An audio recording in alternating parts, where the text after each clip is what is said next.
Olá, Silvana Barbosa, dando uma paradinha no trabalho para lembrar da promoção da semana que termina amanhã, não é?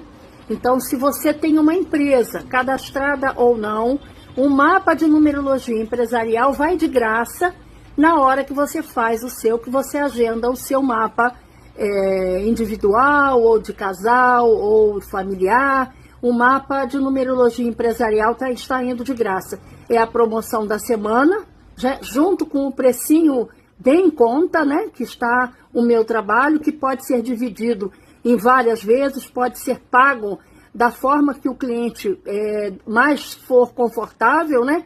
Então a gente tem o pagamento por Pix, a gente tem o pagamento por cartão, que pode dividir, e nós temos também um outro tipo de pagamento, né, para facilitar a feitura do mapa de numerologia.